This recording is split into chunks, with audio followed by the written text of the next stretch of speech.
Hello everyone. So today we are going to start our new unit, that is logical reasoning.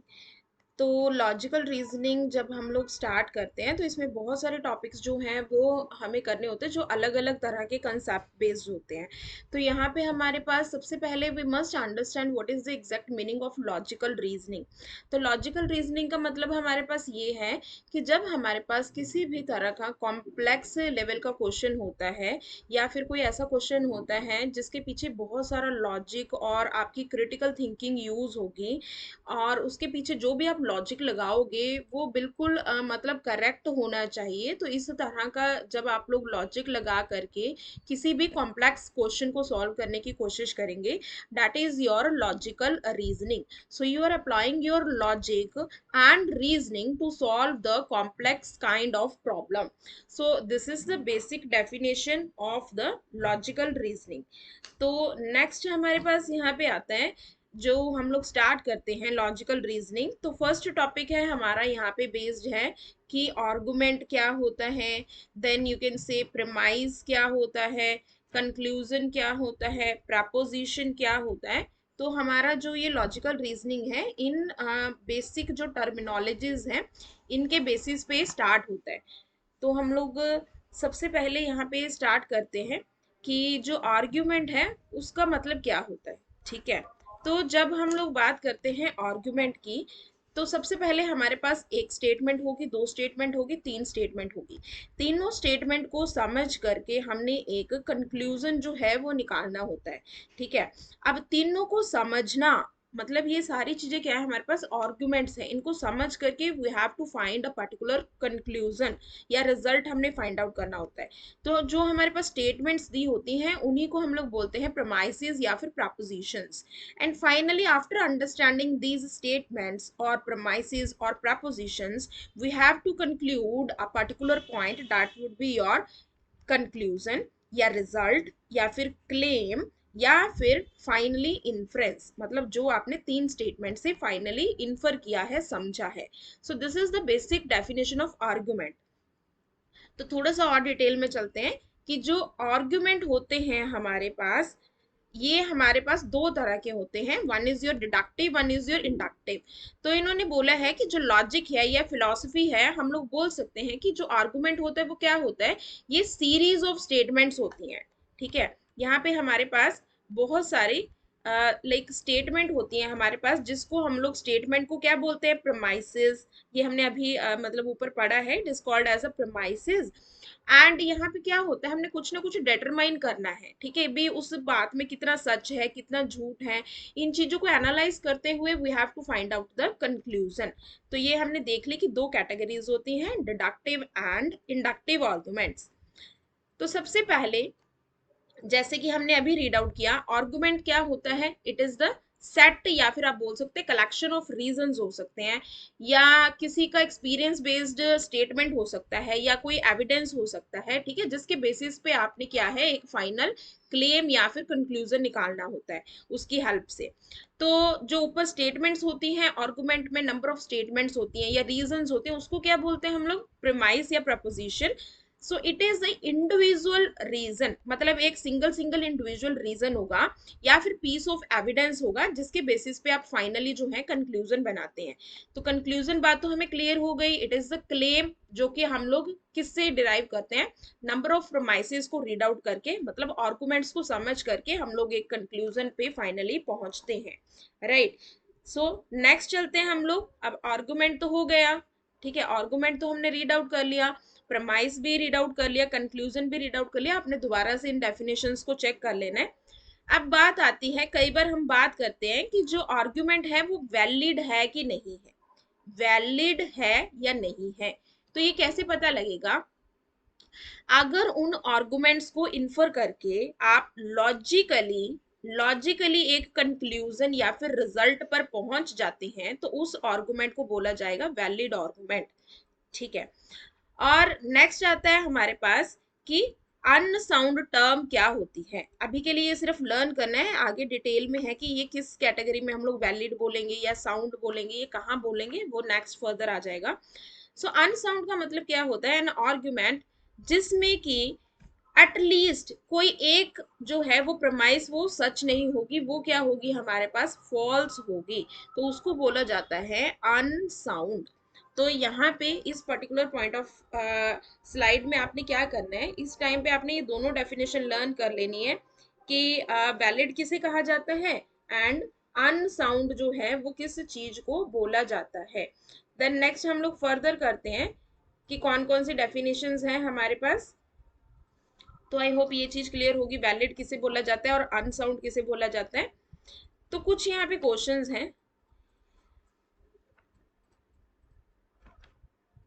तो सबसे पहला question है हमारे पास, when in a group of propositions, group of यहाँ पे क्या है, कलेक्शन आ गई, और उसमें से वन प्रपोजिशन क्या था, वो क्लेम करता है टू फॉलो फ्रॉम अदर्स, मतलब सारे इंटर रिलेटेड है, जितनी भी स्टेटमेंट्स दी हैं वो सारे इंटर रिलेटेड हैं।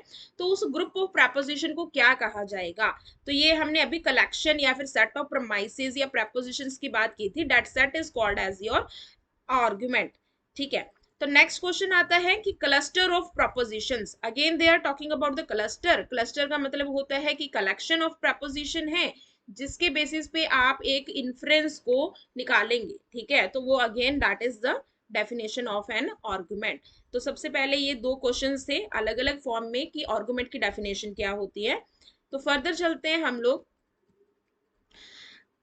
एक लाइन दी हुई है आपको, कहते हैं इट इज ट्रूइज्म, मतलब ये सच है, to say that no one was there when life first appeared on earth. जब फर्स्ट टाइम लाइफ जो है, जो जीवन मिला था अर्थ में, तब उस वक्त जो था कोई भी नहीं था। तो वहीं से बेसिस जो था हमारा स्टार्ट हुआ था। आपने ये पढ़ा होगा कि लाइफ के ओरिजिन के बारे में। ठीक है, मतलब ओरिजिन ऑफ लाइफ कहाँ से शुरू हुआ था, ये एक थ्योरेटिकल है। ठीक है, थ्योरेटिकल बात है, ये बोली गई है। तो यहाँ पे ना बहुत सारी बातें बोली गई हैं, आप देख रहे हो। कहता है ये सच है कि जब स्टार्ट हुआ था, लाइफ बिगिन हुआ था, तब कुछ भी नहीं था, तब ओरिजिन हुआ था। ये it is treated as a theory, एक थ्योरी पोर्शन किसी ने बोला है, वो सुना है, वो हम लोग पढ़ रहे हैं। ठीक है, तो ये क्या बात बोली गई है यहाँ पे, ये कंजेक्टर बात की गई है या हिस्टोरिकल एक्सप्लेनेशन दी गई है या सिंपली नरेट किया गया है किसी बात को, या फिर फोर्थ ऑप्शन आपको दिया गया है यहाँ पे आर्गुमेंट। तो अब तक हमने जितने भी डेफिनेशंस की हैं उसमें हमने अभी क्या पढ़ा है, हमने आर्गुमेंट। ठीक है, तो इसका हमारे पास आंसर क्या होगा, basically the answer is your option number D, argument. Narrative का मतलब हो गया किसी चीज के बारे में नरेट करना, डिस्क्राइब करना। एंड हिस्टोरिकल एक्सप्लेनेशन, मतलब जिस हिस्टोरिकल एक्सप्लेनेशन भी तब होती है जिसका कुछ ना कुछ बेसिस होता है, एविडेंस होता है। जितनी भी हिस्ट्री है वो लिखी गई है, ठीक है, वो ऑलरेडी हमारे पास उसका बेस दिया होता है कि ये ऐसे हुआ था, ऐसे हुआ था करके। या फिर आप कंजेक्टर बोलोगे, तो ये मैं लिख देती हूँ, अगर आपके पास किसी चीज के बारे में रियल प्रूफ नहीं है, ठीक है, रियल एविडेंस या फिर प्रूफ नहीं है, और आप सिर्फ गेस के बेसिस पे बोल रहे हैं कि ऐसा ऐसा हो सकता है, तो वो है कंजेक्टर। बट अगर हम लॉजिकल रीजनिंग के इसके बेसिस पे देखें तो हमारे पास क्या होती है, या प्रपोजिशंस ही है या फिर हमारे पास आर्गुमेंट्स है। तो इसका आंसर है हमारे पास आर्गुमेंट। ठीक है, ये आर्ग्यू हो रहा है ऊपर कि ऐसे ऐसे शुरू हुआ था करके। नेक्स्ट क्वेश्चन है, कहता है every law is an evil for every law is an infarction of liberty. तो अगेन ये कोई बात बोली गई है। ठीक है, अब यहाँ पे हमने अपने नॉर्मल इंग्लिश वाली साइकोलॉजी लगा करके वो वाली टर्म्स यूज नहीं करनी, इंग्लिश वाली। हमने ये आंसर करना है लॉजिकल रीजनिंग के हिसाब से, जो हमारे पास टर्म्स एंड दी हुई है यहाँ पे टर्मिनोलॉजीज, उसके बेसिस पे। तो justification of belief, explanation of fact, argument, preposition of fact. तो हमारे पास आंसर क्या है, आर्ग्यूमेंट। आर्ग्यूमेंट, तो यहाँ पे क्या चल रहा है हमारे पास, आर्ग्यूमेंट। ठीक है, तो हमने अपने लॉजिक लगा करके वो इंग्लिश वाली टर्म्स यहाँ पे एक्सप्लेन नहीं करनी कि ये एविडेंस है, ये प्रूफ है, ये कोई बोल रहा है या सुन रहा है, ऐसी बातें नहीं करनी, इट इज एन आर्ग्यूमेंट। तो ऑप्शन नंबर सी इसका आंसर है। अब नेक्स्ट हम लोग चलते हैं, यहाँ पे एक डायग्राम है, ये डायग्राम आगे भी कोड किया गया है। तो यहाँ पे हमने सिर्फ ये देखना है कि ओवरऑल क्या स्ट्रक्चर है। तो हम लोग डिटेल में करेंगे, अभी हमने सिर्फ आर्गुमेंट के बारे में पढ़ा, then we will study about the deductive and inductive, फिर ये सारी जितनी भी कैटेगरीज है वो पढ़ेंगे। तो सबसे पहले if I talk about the argument, argument की अगर हम लोग बात करें, तो आर्ग्यूमेंट क्या होता है, हमारे पास कलेक्शन ऑफ स्टेटमेंट्स होती है जिसके बेसिस पे आप एक इन्फ्रेंस या फिर कंक्लूजन या क्लेम निकालते हो, ठीक है। और हर एक स्टेटमेंट जो है यहाँ पे उसके पीछे क्या हो सकता है, एक सच हो सकता है या फिर एक झूठ हो सकता है, ट्रू और फॉल्स। सो अगर हम लोग आर्ग्यूमेंट को कैटेगराइज करें डिडक्टिव एंड इंडक्टिव, डिडक्टिव में हमारे पास आ जाता है जब हम लोग एक जनरल स्टेटमेंट से एक पर्टिकुलर कंक्लूजन की तरफ जो है मूव आउट करते हैं। मतलब बहुत सारी चीजें सोच करके एक चीज पर, एक नतीजे पर अगर आप आ गए हो, that is your deductive argument. Conclusion necessarily, मतलब एक कंक्लूजन पक्का ही आएगा, एक नतीजा आएगा, रिजल्ट आएगा, ठीक है। वो हो सकता है बिल्कुल पॉइंट टू पॉइंट आपके प्रेमाइसिस से इन्फर हुआ हो, या फिर सर्टेनली उससे कुछ कुछ जो है कुछ चीजें भी फॉलो कर सकते हैं, सारी की सारी चीजें भी फॉलो कर सकती हैं। मतलब आपने ओवरऑल सोच करके एक कंक्लूजन पे आना है, दैट इज योर डिडक्टिव। ये आगे फर्दर और डिटेल में करेंगे डिडक्टिव। नेक्स्ट आता है हमारे पास इंडक्टिव। अब यहाँ पे क्या होता है, एक छोटे से कंक्लूजन के बेसिस पे आपने एक बहुत बड़ी जनरल टर्म बता देनी है, ठीक है। कि मतलब अगर एक बच्चा फैमिली में इंटेलिजेंट है तो उसकी सारी की सारी फैमिली इंटेलिजेंट हो सकती है। इस तरह से जब हम लोग बोल दें एक चीज के बेसिस पे पूरे के पूरे ग्रुप को डिनोट करते हैं, दैट इज योर इंडक्टिव। तो इसकी डेफिनेशन में आ जाएगा, conclusion follows from premises with some probability, ठीक है। You are not sure about anything, with some probability.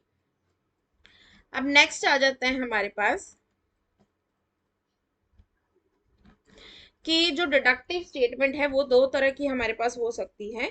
एक है हमारे पास वैलिड और दूसरी है हमारे पास इनवैलिड। तो अभी हमने देखा था कि एक होती है वैलिड स्टेटमेंट। अब वैलिड में क्या होता है हमारे पास, यहाँ पे मैंने लिखा हुआ है, देखो इस डायग्राम में हम लोग चेक कर सकते हैं, जब सारे के सारे प्रीमाइसेस ट्रू होंगे और उन ट्रू प्रोमाइसेस के बेसिस पे आपका एक कंक्लूजन निकलेगा और वो बिल्कुल उन चीजों को, प्रोमाइसेस को फॉलो करेगा, वो क्या होगा आपका वैलिड स्टेटमेंट। मतलब जितनी भी प्रोमाइसेस दी होगी उसके बेसिस पे आप एक कंक्लूजन जो है वो निकाल रहे हैं लॉजिकली, तो वो हो गया वैलिड। अगर नहीं हो पा रहा है तो वो क्या है हमारे पास इनवैलिड। अब इसकी भी हम लोग डेफिनेशन करेंगे आगे एग्जैक्ट। नेक्स्ट आता है हमारे पास साउंड या फिर अनसाउंड। कहते हैं अगर सारे, इसको डिवाइड किया है हमने, तो आपने ये बात याद रखना है कि डिडक्टिव को सिर्फ हम वैलिड या इनवैलिड में ही मतलब डिस्ट्रीब्यूट कर सकते हैं। डिडक्टिव को स्ट्रॉन्ग या फिर वीक में नहीं कर सकते, वो इंडक्टिव की है, तो ये बात याद रखनी है। इंडक्टिव में हमारे पास स्ट्रॉन्ग एंड वीक आ जाता है, इसकी कैटेगरी में, डिडक्टिव में नहीं आता। डिडक्टिव में हमारे पास वैलिड एंड इनवैलिड है। वैलिड जो होगा डिडक्टिव आर्गुमेंट, वो या फिर साउंड हो सकता है या फिर अनसाउंड हो सकता है। जब हमारे पास सारे के सारे प्रेमाइसेस ट्रू होंगे तो वो क्या होगा हमारे पास साउंड होगा। अगर एक भी प्रेमाइस, एटलीस्ट लिख रही हूं हमारे पास, एटलीस्ट वन प्रेमाइस क्या हो जाएगा, अगर आपका फॉल्स होगा तो वो क्या हो जाएगा हमारे पास अनसाउंड, ठीक है, अनसाउंड। तो आई होप इतना अब क्लियर है, साउंड एंड अनसाउंड। अब ये यहीं पे फॉलो नहीं कर रहा है तो ये फर्दर तो फिर प्रीमाइसेस कुछ गड़बड़ रही होंगी तभी अनसाउंड है, ठीक है, उसकी स्ट्रेंथ बनी नहीं यहाँ पे। तो फर्दर आ जाता है हमारे पास, तो इसकी कैटेगरी सीधे इनवैलिड से आपके पास अनसाउंड आ जाएगी। अब नेक्स्ट आता है हमारे पास इंडक्टिव। अब देखो, इंडक्टिव को हम कैटेगराइज कर सकते हैं स्ट्रॉन्ग एंड वीक में। स्ट्रॉन्ग एंड वीक में जो स्ट्रॉन्ग होते हैं इंडक्टिव आर्गुमेंट्स, ये कोजेंट हो सकते हैं, अनकोजेंट हो सकते हैं, ठीक है। सिमिलरली जैसे ऊपर किया था, कोजेंट कब होगा, पहले तो हम लोग स्ट्रॉन्ग पे आ चुके हैं, उसके बाद कोजेंट एंड अनकोजेंट पे आएंगे। तो कोजेंट का मतलब ये होता है एक तो स्ट्रॉन्ग पास करके आए हो आप, ठीक है, एंड जितने भी प्रेमाइसिस हैं वो क्या है, ट्रू हैं, तो वो होगा आपका कोजेंट। अगर उसमें से एक भी गड़बड़ होगा तो वो होगा अनकोजेंट। तो अगर आप वीक की तरफ जा रहे हो तो वीक क्या होगा हमारे पास अनकोजेंट, ठीक है। तो ये हमारे पास था डायग्राम, ये बहुत इंपॉर्टेंट है डायग्राम, इसके बेसिस पे जो है क्वेश्चंस आते हैं, राइट। तो नेक्स्ट हम लोग चलते हैं यहाँ पे, ये मैंने ऑलरेडी एक्सप्लेन कर दिया है। कोजेंट कब होगा, एक तो स्ट्रॉन्ग कैटेगरी से आए हो आप, ठीक है, स्ट्रॉन्ग वाला पास करके आए हो, इन विच सारे ही प्रोमाइसेस क्या होंगे, वो ट्रू होंगे। अगर आप if you talk about the uncogent, uncogent में क्या हो जाएगा, ये स्ट्रॉन्ग भी हो सकता है एंड वीक में भी अनकोजेंट आ जाता है, बट यहाँ पे क्या होता है, एक प्रोमाइस जो है it would be actually false. ठीक है, यहाँ पे सारे के सारे ट्रू, यहाँ पे एटलीस्ट एक ऐसा होगा जो ट्रू नहीं होगा। So this is the basic difference. Next आता है हमारे पास, जैसे कि हमने आर्गुमेंट की बात करी है, डिडक्टिव एंड इंडक्टिव। डिडक्टिव का मतलब होता है बिल्कुल जनरल टर्म्स, अनक्लियर टर्म से एक क्लियर आप रिजल्ट पे आ चुके हैं, वो होता है आपका डिडक्टिव। जैसे मैं बोलूं ऑल मेन आर मोर्टल, ये एक जनरल स्टेटमेंट है। सॉक्रेट्स इज ए मैन, ठीक है, ये आपको एक टर्म दी गई है। अब आपने क्या करना है, इन दोनों टर्म से एक बात निकाली, ये मैन एंड मैन वाला दोनों में से कट हो गया,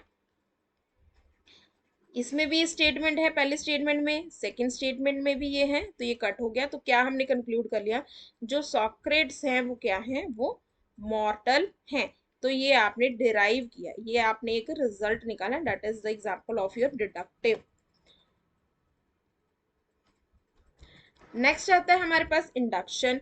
जब हमारे पास ये भी पर्टिकुलर स्टेटमेंट है, ये भी पर्टिकुलर स्टेटमेंट है, like the cardinal is a bird that flies, ठीक है, कार्डिनल एक बर्ड का नाम है जो फ्लाई कर सकती है, और रोबिन भी एक बर्ड का नाम है जो फ्लाई कर सकती है।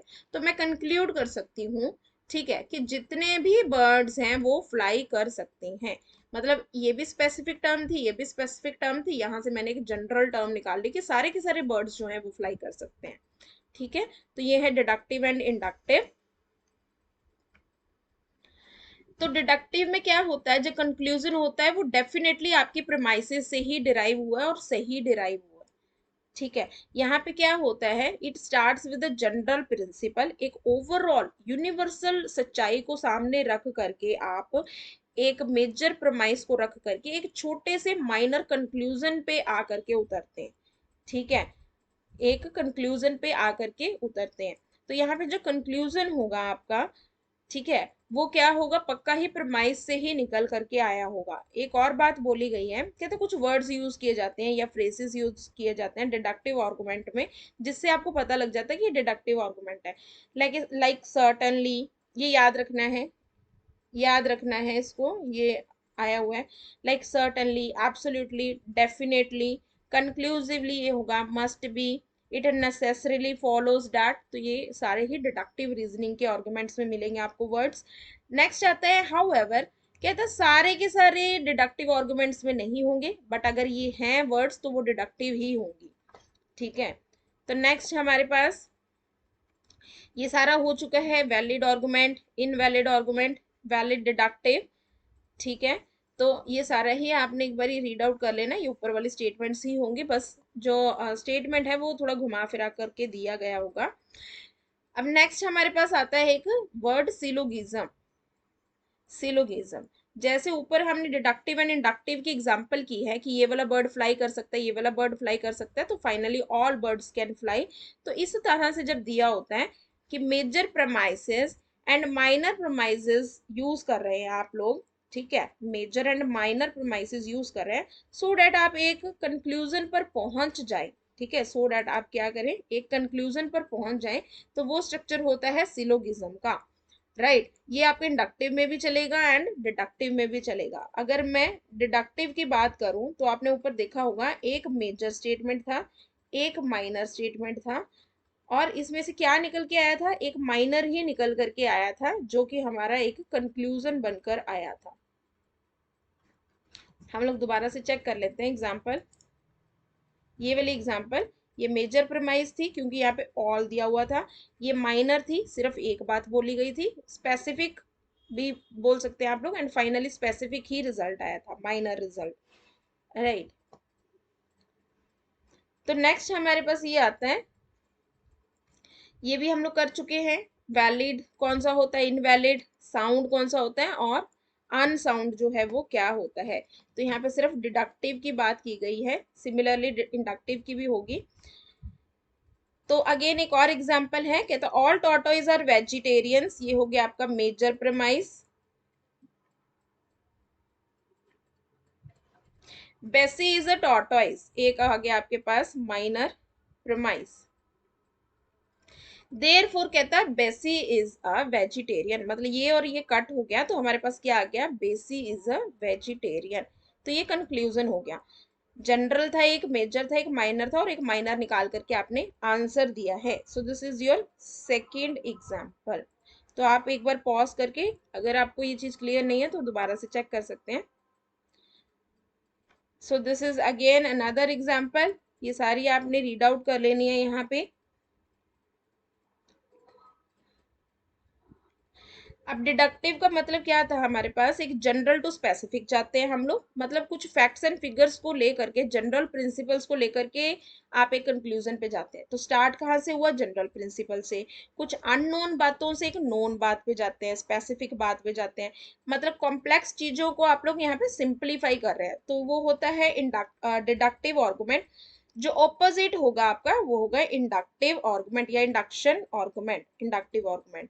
जब आप माइनर से एक मेजर की तरफ जाएं, आप बोल सकते हैं पर्टिकुलर टू जनरल जाएं, ठीक है, या फिर सिंपल टू कॉम्प्लेक्स, या नोन टू अननोन, या फिर एक जनरल ऑब्जर्वेशन को लेकर के एक स्पेसिफिक केस पे जाते हैं, तो वो आपके पास आ जाता है इंडक्टिव एंड डिडक्टिव।